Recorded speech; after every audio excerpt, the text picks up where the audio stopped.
It's the starting five Monday morning with the Sleepers. Cat, how was your weekend, man? And it was good. Best round of golf by Cat by far. Not saying much. Not a good golfer, but had a great round of golf. Got to see my boy Trav Allen flew in from California. We got a nice little round of golf in, so really no complaints.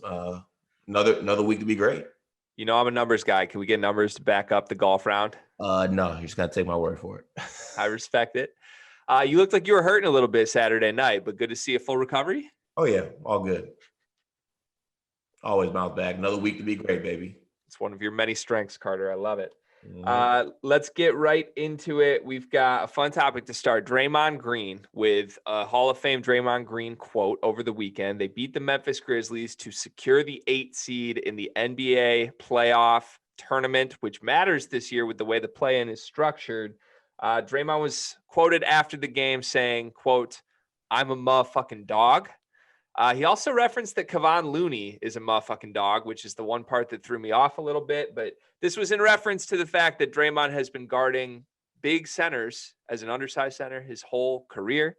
And it doesn't matter because he's a motherfucking dog. Carter, I know you love this. I do, because Draymond is a motherfucking dog. He is, but his supporting points to his statement at the time of the statement and who he used, to cite the sources basically don't really fit with me. Kevon Looney, not a motherfucking dog in any sense. That's it. And strike one.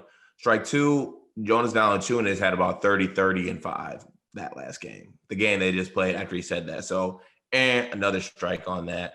And then the third strike for me is the classic, just take off the headset and walk off. I needed more than that. I got left wanting more. What else are you looking for than to take the headset and walk off? I mean, I appreciate it. I love it, but like, I don't know. I'm not with the fake underdog role either. Yeah, I hear that. I think my thing with Draymond is that I've come to really appreciate him as a character within the narratives of the NBA. Like, he plays a very important role. He's the dude that will talk shit to everybody, won't back down from anybody, has a little bit of a false sense of his own greatness in a way. But it works for him. There was a time years ago where Draymond Green was a legitimate all-star in my opinion.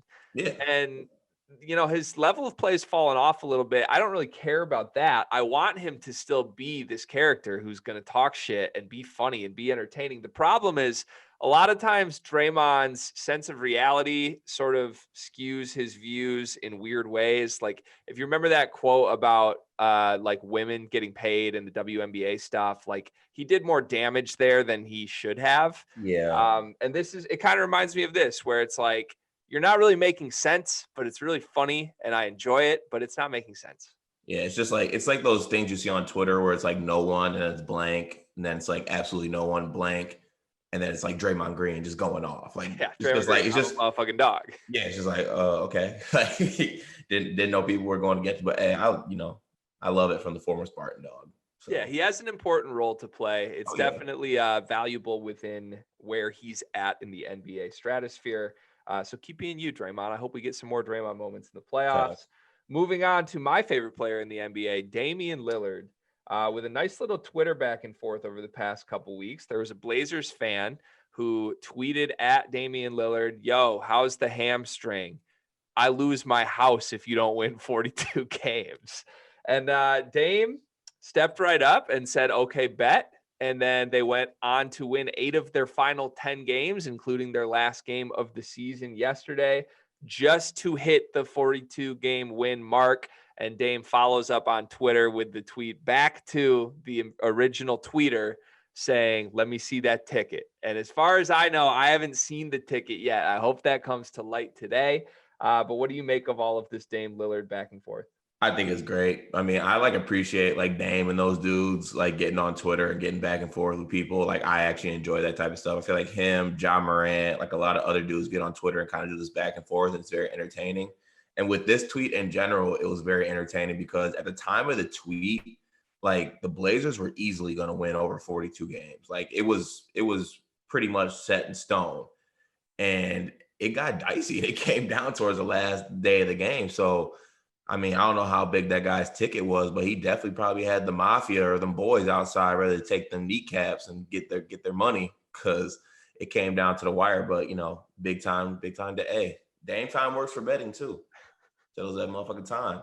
You do. You got to pick your spots as a Dame fan and know when he's going to turn it on. Do you think that Dame was there a conscious effort truly from him of like, oh, this would be fun if I hit the mark so I can tweet at that guy? I don't think so. I feel like you do, but I don't think so. I think there might be. I mean, I don't know. I don't think it matters ultimately, but like, do I think in the back of his mind, maybe before games, he's thinking like, oh, I got to win this to hit that 42 mark? I think maybe. I got to win this for the guy with no Twitter icon, and his name is like Tommy1275, and he's going to lose his house if we don't hit 42 games. Listen, one thing about Dame is that he is constantly aware of his brand, and whether you like Dame or don't like him, I think he's kind of a polarizing figure at this point. Most people like him now, but he's constantly aware of how he's going to be perceived in big moments. And you even think to the buzzer beaters he's hit, like it looked like it was so effortless and the waving, but like that was thought out, Cart. That was not just a natural thing. That was smooth as hell, and he planned that. Thanks. So I think there's a little bit of a Dame knowing this could be another little viral moment there, and he went for it and he got it done. I appreciate it. Hey, always got to play into the cameras and the crowd. That is key. That's a key for my NBA players, like my favorites. I don't mess with all the quiet, humble shit. He also probably feels like he's on the hot seat because he had the whole half rapper, half hooper thing. Just that was his world for a while, but J. Cole's coming for that spot. Yeah, J. Cole with a sick 2-2-2 line.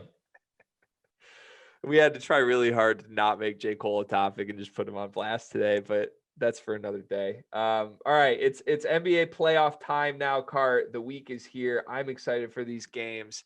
And we've got the play-in tournament first. And I was very anti-play-in. You heard my thoughts last week all about that. But where we find ourselves, I got to be honest, has me a little bit intrigued here. We've got the 7-8 matchup.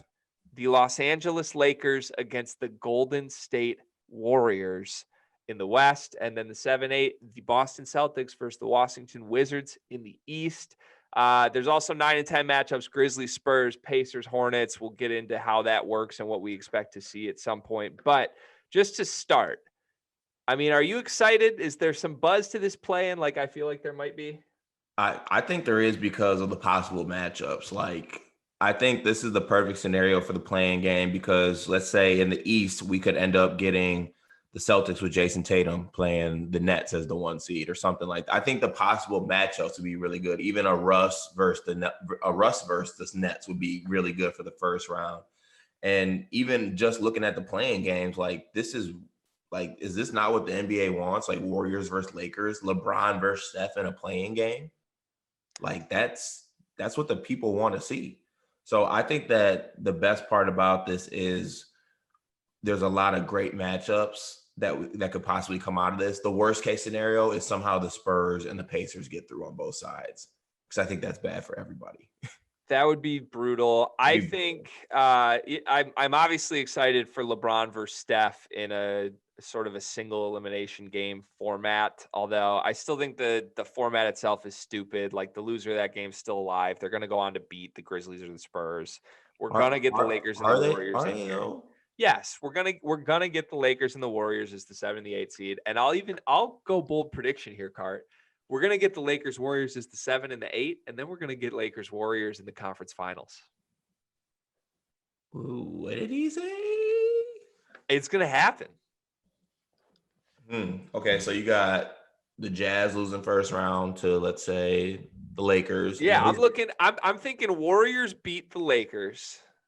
Actually, no, let me flip that. Lakers beat the Warriors. Lakers get the Suns. Lakers beat the Suns. Lakers beat the winner of Denver-Portland. They're in the conference finals. Warriors lose to the Lakers, beat the Grizzlies. Warriors get the Jazz. I like that matchup. Warriors get the winner of Clippers, Mavericks. Clippers aren't making the conference finals. Like that's very possible. I see a path. That'd be crazy. That'd be nuts. I'm not sure if I'm gonna go in all with you on that point, but that will be good. But in general, I'm just excited for the NBA playoffs. Like this is one of my favorite times of the year. So yeah, I'm kind of excited to get through the play-in, although it man, will be primetime viewing with LeBron versus Steph. We will at some point, we'll do a larger playoff preview, probably in podcast form, before we get too far into this. So stay tuned for all of that. But it's good to have playoff basketball back, Carter, and not bubble playoff basketball. Big right, distinction there. some real. So not that Mickey Mouse bullshit. None of that. All right, another big basketball moment over the weekend. The Hall of Fame inductions happened. Big class this year, obviously, with KG, with Tim Duncan, and with the late Kobe Bryant. Did you catch any of the Hall of Fame ceremonies? And what are your general thoughts on this Hall of Fame class? So I did rewatch them yesterday. I didn't get a chance to watch them live, but it was kind of what I expected with the speeches. I thought they were really good. Tim Duncan, personally, to me, is one of my favorite players of all time. That might be a hot take. I don't know if people expect that out of me. Those dreads are not a decision I support. But besides that, like, Duncan was different. Duncan's the best power forward of all time to me. Wow. In NBA circles. So, I mean, this class was just flawless. Like KG, just different. Kobe, of course, rest in peace. Different. Tim Duncan, like, that's a hell of a Hall of Fame class. And we also had to look forward. Our boy, Ben Wallace, will be inducted next year. And I feel like for some reason, this is going to be your time to tell me that Ben Wallace shouldn't be in the Hall of Fame. No, Ben Wallace should be in the Hall of Fame. Okay. I'm not a Hall of Fame hater. I think we should get more people in the Hall of Fame than less. Like there's not many people you could say are inducted to the Hall of Fame that I'm going to like argue shouldn't be there. I think that might be a topic for the next episode. We're gonna go through who's in the Hall of Fame and who's the top 5 Greg would kick out, because I know there is. I don't think so, dude. I think like let's celebrate everybody. Let's celebrate wins. Let's be positive. Let's put people in the shrine. I'm here for it. Yeah, I just appreciate like things like the Hall of Fame, because it's sometimes people. This is no shot to anybody, because I know Greg might take this the wrong way. Sometimes people like to hate on greatness and say things about a player's career, what they do, this, that. It's just nice to have a moment to give those players their flowers for what they've done through their career, and, kind of accumulate a career and whole into, that's kind of the pinnacle, besides winning championships and things like that, is being recognized as one of the greatest basketball players of all time. So I like giving the players their flowers. Yeah, me too. So I don't know if it was just who he was being inducted with, but I found myself watching the ceremony almost like lamenting Kevin Garnett not being appreciated as an even greater all-time great than he is. Like, I think kind of tough break for him to be inducted next to Tim Duncan, because they play the same position and Duncan is objectively a better player. But like KG to me of the three, and I love Kobe, but KG to me of the three is the guy I probably have like the most intense memories watching. Like when he got to the Celtics, I remember that was the first trade that had me like, oh my God, this is just going to ruin the NBA. And I was very against it. And then you just watch him in the playoffs, like so passionate and so intense, and the shit talking, like it was just fun to watch. And it was kind of like weirdly bittersweet to me to see him being inducted, but also feeling like KG's clearly the worst player in this class. So it's just saying how good that class is, though. Right. Like I wish there was a legitimate feeling to like, oh, is KG a top 10 player ever? And like, I don't feel like anybody would ever consider him that. KG also told Carmelo that his wife tasted like Honey Nut Cheerios. Never forget. Never forget. Never forget. We have to also mention Vanessa Bryant, incredible strength on the stage, incredible, with Michael Jordan at her side. But that speech was pretty powerful, pretty moving. And man, she continues to impress every time she gets in front of a camera. Facts, definitely. I mean, I don't, with all the stuff going on, I mean, we don't got to touch on it, but like her strength, her perseverance, and just basically keeping it all together for not only her family, but just the perception of the Bryant family itself in the public's eyes, the media's eyes, it's commendable, and it points to the strength of women. But we know that. The last thing I want to touch on the Hall of Fame, very surprising face that I didn't know was up to be inducted. Kim Mulkey, former Baylor coach, now LSU coach. Is her bus gonna have a mask on? That's what I'm saying. Like, what a strange time to honor Kim Mulkey next to this all-time great Hall of Fame class from the NBA.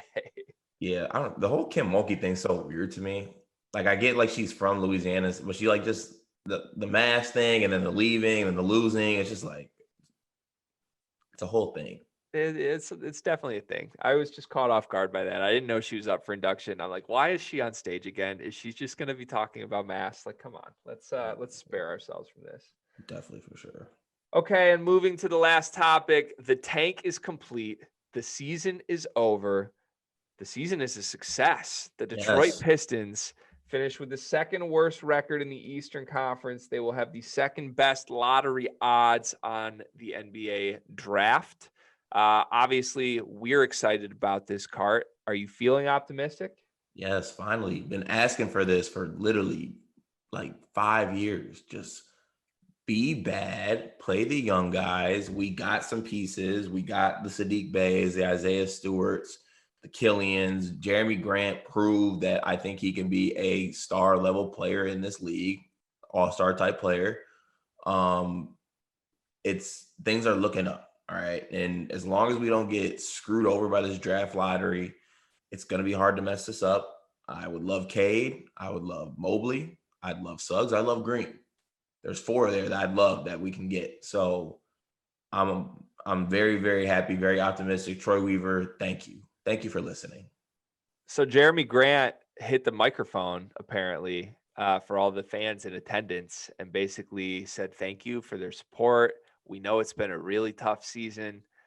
We'll be better next year. Yeah. He went there. So yeah. it got me a little fired up. Not going to lie, as a Pistons fan.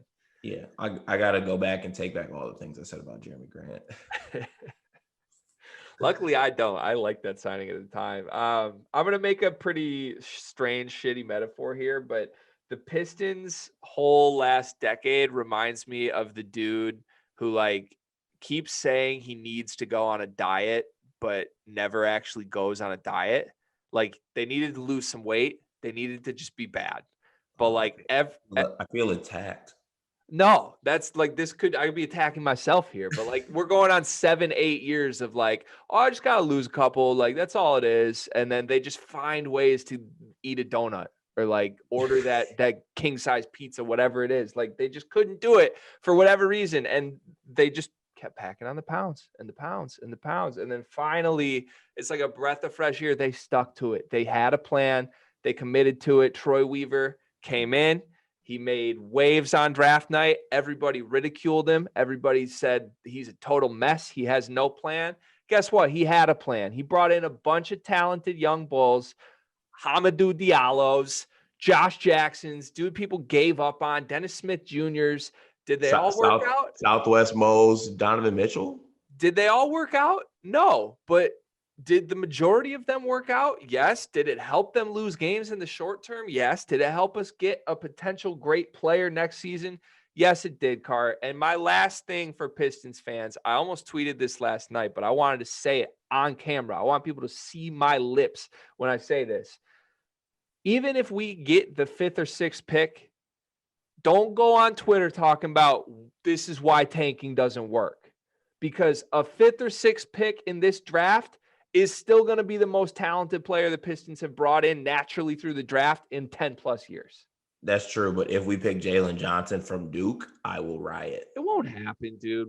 I'm trying to prepare myself for the worst. Obviously, it's a great 4-person draft. I watched Jonathan Kuminga highlights until 2 a.m. last night. Yeah, I feel like our worst case scenario, and this wouldn't be terrible, but our worst case scenario to me is we get like Jonathan Kuminga at 5. So I think Kuminga's the pick at 5. Worst case scenario would be you fall to 6, and I think you're looking at either James Bouknight or honestly, I would push really hard for Moses Moody, who I think will be really good.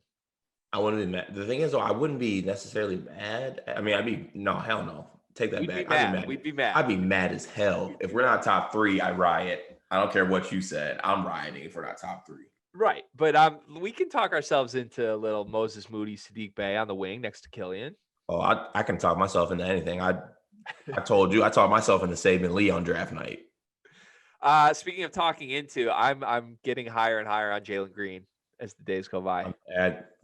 I need to go back to my text when I told you that Jalen Green is going to be that boy. He was that boy, but I told you. I'm honestly not convinced that Jalen Green shouldn't be the number 1 pick.